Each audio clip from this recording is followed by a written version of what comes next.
दोस्तों आज हर आदमी अमीर बनना चाहता है, हर कोई पैसों के पीछे भाग रहा है।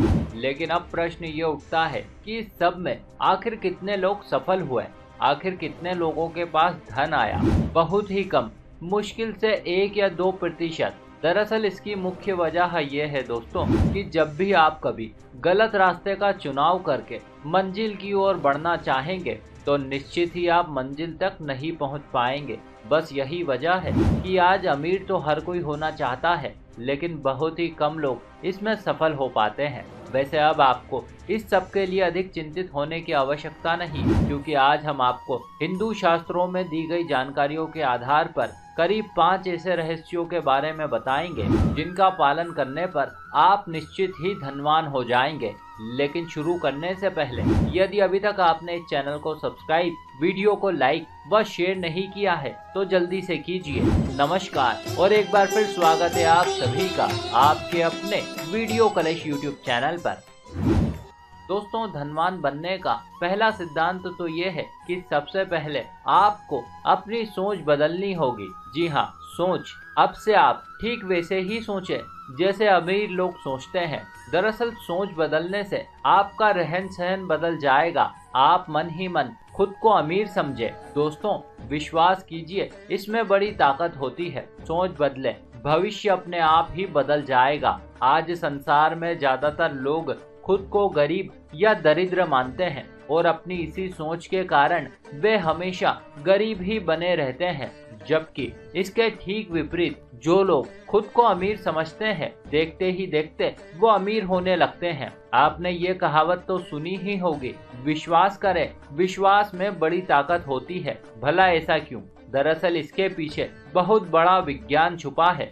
जब आप विश्वास करते हैं तो ये संदेश आपके अवचेतन मन में चला जाता है और अवचेतन मन में बड़ी शक्ति होती है। इतनी शक्ति कि जितनी आप कभी सोच भी नहीं सकते। आप जीवित भी इसी अवचेतन मन की बदौलत हैं। इसके कार्य प्रणाली का एक छोटा सा उदाहरण आप श्वास को देखकर समझ सकते हैं। जैसा कि आप सभी को पता है कि श्वास ही हमें जीवित रखती है। यदि हम कुछ पल के लिए सांस ना ले तो अगले ही पल हमारी मृत्यु हो जाएगी। फिर भला ऐसे में हम चाहे या ना चाहे, जब हम सो रहे हो तब भी हमारा अवचेतन मन सांस लेने के कार्य में लगा ही रहता है। बस इसी प्रकार से जब आप ये विश्वास करने लगते हैं कि आप अमीर है, अमीर है, अमीर है, तो देखते ही देखते यह संदेश आपके अवचेतन मन में बस जाता है और फिर आप वास्तव में अमीर हो जाते हैं। अब बात करते हैं दूसरे रहस्य की। दोस्तों आज संसार में विरले ही कुछ लोग देखने को मिलते हैं जो ईश्वर के दर पर निस्वार्थ भाव से जाते हैं, वरना ज्यादातर लोग तो सिवाय मंदिर जाकर मांगने के अतिरिक्त कुछ और करते ही नहीं। हालांकि ये जो कुछ मांगते हैं उतना इन्हें मिल जाता है, किंतु फिर भी दोस्तों इनकी मांगे इतनी होती है कि इन्हें कुछ अता पता नहीं रहता कि इन्हें अब तक कितना कुछ मिल चुका है। आप हर बार उसके दर पर जाकर मांगते हैं और वो आपको दे भी देता है, लेकिन फिर से आपकी एक नई मांग शुरू हो जाती है। यदि संक्षिप्त में कहें दोस्तों तो मांगने का ये तरीका बिल्कुल भी उचित नहीं। शास्त्रगत रीति के अनुसार मांगने से पहले आपको अब तक जो कुछ भी मिला है उस सब के लिए आपको ईश्वर का धन्यवाद देना चाहिए। आपको ईश्वर के प्रति शुक्रगुजार होना होगा और इसका सबसे अच्छा तरीका यह है कि आपको प्रतिपल धन्यवाद देने की आदत डालनी होगी और धन्यवाद उस सब के लिए जो अब तक आपको मिला है। और अब से यदि कभी आप मंदिर जाएं तो सबसे पहले धन्यवाद दें बजाय नया कुछ मांगने के। बस दोस्तों जब भी आपके मुख से धन्यवाद शब्द निकलेगा वैसे ही आपके मन को एक अलग ही संतुष्टि का आभास होगा, आपको तृप्ति का अनुभव होगा और इसी तृप्ति से आपको वो सब कुछ भी मिलेगा जो आप पाना चाहते हैं। इसीलिए आप धन्यवाद की ताकत को समझें और हर एक को धन्यवाद देना शुरू कर दें। अब बात करते हैं तीसरे रहस्य की। दोस्तों आदमी की चाहत बहुत कुछ पाने की होती है, इसीलिए वो जब भी कुछ मांगता है तो एक साथ बहुत कुछ मांगता है। अब ऐसे में होता यूं है कि जितनी ज्यादा चाहतें होती हैं पूरी होने में उतना ही अधिक समय लग जाता है। ये ठीक वैसा ही है जैसे कुछ लेने के लिए आप बाजार जाते हैं। अब यदि आपको 10 तरह की अलग अलग वस्तुएं खरीदनी है तो इसके लिए आपको 10 अलग अलग दुकानों पर जाना होगा। इस सब में आपका बहुत समय खर्च होगा, किंतु इसके ठीक विपरीत यदि आप केवल एक ही सामान लेते हैं तो आप उसे तुरंत ही ले लेंगे, उसमें आपका ज़्यादा समय खर्च नहीं होगा। बस यही सिद्धांत हमारी मांगने की आदत पर भी लागू होता है। जब भी हम एक साथ बहुत सी चीजें मांगते हैं तो हमारी मांग उतनी प्रबल नहीं रहती और इस सब में हमारी शक्ति बंट जाती है, फलस्वरूप हमारी वो मांगे पूरी नहीं होती। किंतु जब आप अपनी प्रचंड इच्छा शक्ति के साथ एक समय पर केवल एक ही चीज मांगते हैं और तब तक आप कोई दूसरी मांग नहीं करते और तब तक प्रतीक्षा करते हैं जब तक कि आपकी वो मांग पूरी नहीं हो जाती, तो निश्चित ही आपकी प्रतीक्षा बहुत ही जल्द समाप्त हो जाती है और आपकी चाहत चुटकियों में पूरी हो जाती है। अब बात करते हैं चौथे रहस्य की। दोस्तों, संसार में एक वस्तु दूसरी वस्तु के साथ घनिष्ठता से जुड़ी हुई है। जिस प्रकार से दिन होता है ठीक उसी प्रकार से रात भी होती है और इस सब के बीच मनुष्य को तालमेल बैठाकर चलना पड़ता है।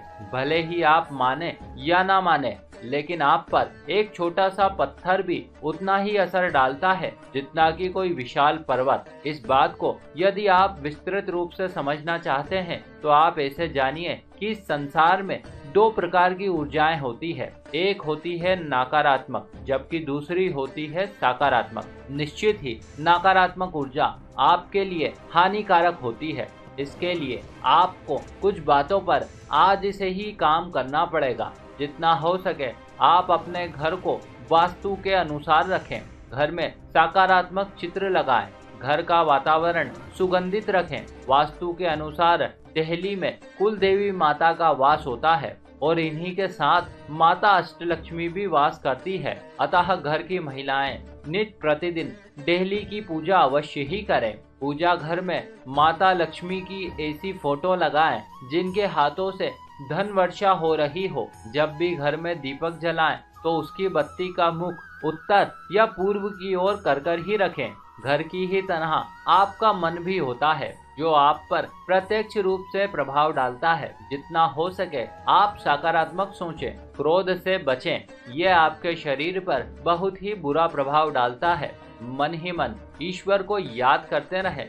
मन को सदैव भक्ति में तत्लीन रखें। कामुक या गंदे विचारों से दूर रहें। सभी मनुष्यों में राम है ऐसा जानकर सभी का सम्मान करें। मन की ही भांति शरीर का भी ख्याल रखें। इसे सदैव साफ सुथरा व पवित्र रखें। शाकाहारी भोजन करें।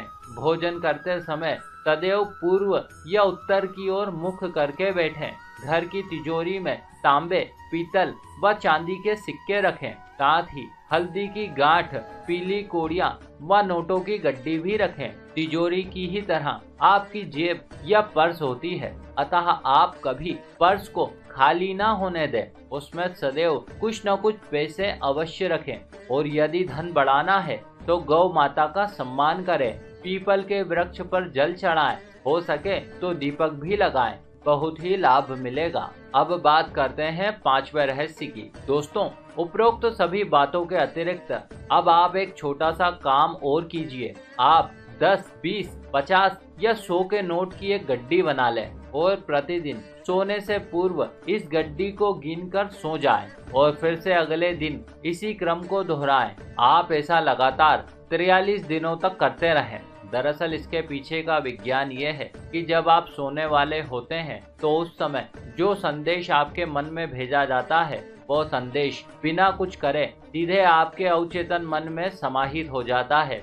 और जब आप इस चीज को लगातार 43 दिनों तक करते हैं तो ये सब कुछ आपके मन में बहुत गहरे तक समा जाता है। बस दोस्तों, आपकी यही आदत कुछ ही दिनों में बड़ा चमत्कार कर देगी। भले ही अभी आपके पास एक गड्डी है, लेकिन ये एक गड्डी कब नोटों का ढेर लगा देगी आपको पता ही नहीं चलेगा। तो दोस्तों, ये थे वे 5 रहस्य या आदतें जिनका पालन करने पर आपको धनवान होने से कोई नहीं रोक सकता।